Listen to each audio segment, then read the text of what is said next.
San Diego State is 16-6. The Aztecs have good games and they have bad games. I guess what just blows me away, they've not gotten better as the season's gone on, and that's a sign of Brian Dutcher's coach teams, that they figure it out, they make adjustments, and they get better. And then we have the fiasco at San Jose State. I mean, they were down by 17 to San Jose State, which doesn't have a hell of a lot of players. Then they came back in the second half. After going 0 for 13 from the three-point line, after getting killed on the boards, they come out and they have a 17-0 run in the second half. They change the whole game. Instead of taking three-point shots, which they bloody can't hit, they decide they're going to attack the rim, power the ball. They had 13 layups for baskets in the second half, and they survived and beat San Jose State. Now, they've had 2 close calls with San Jose State.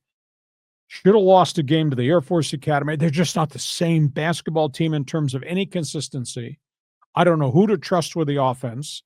Their rebounding has kind of gone away. It's hard for me to believe this is the same team that beat 6th-ranked University of Houston back in November.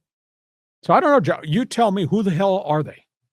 Well, I think they're just so young, and it's like a different guy each time that will have a really cold night. Another guy will have a really hot night. But I'll tell you what, these last 4 games, I've damn near had a heart attack, watching this. And in the first half against San Jose State, they only scored 20 points in the first half. They went 10 minutes and 3 seconds without a basket with all that talent on this roster. And that's not the first time they've had a cold spell where you could get frostbite. Yeah, exactly. So everything about it is weird. And then the top 2 scorers for San Jose State weren't even playing, so the whole thing was bizarre. But I saw an article. It was Mark Ziegler's, he does the 3 things the day after. And he talked about Nick Boyd and how he was approached by this broadcaster from the CBS Sports Network that was encouraging him and said he believed in Nick Boyd. He said, stay aggressive. And so Nick Boyd turned it up a notch in that San Jose State game, and he played really well. But we've had so many stretches of time where Nick Boyd and Miles Bird, who are really the cornerstones of the offense, have totally disappeared. Mm-hmm. Just totally. And you say, where's their game? Why are they taking those shots? Why are they not running a better part of the offense? They had these really bad stretches. And now we're getting to crunch time. And, pal, if you have a bad stretch like this, you go 10 minutes, 3 seconds in the Mountain West Conference tournament, you'll be going home.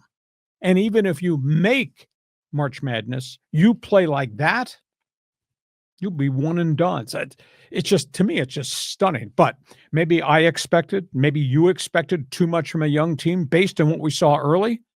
But this team right now could not beat the team that we saw early in the season, because that was collectively a much better San Diego State team. Or we're just expecting too much, or is this just a one-year aberration? Well, it's been, Aztecs have had such a great history for so long now, and we were spoiled. So I just say, give the ball to Magoon Guath, man. That guy will make the plays, and yeah, I expect that at some point these young kids have got to flip the switch, because even the announcer in the game against San Jose State said that the Spartans looked like they wanted to win more than the Aztecs did. So it's all mental. I mean, physically, they're talented. But they haven't put that into a 40-minute night. No, but they got to do that. Yeah. Okay. Basketball fans forum chat box is open. You're an Aztec fan, feel free to jump into the conversation. Our other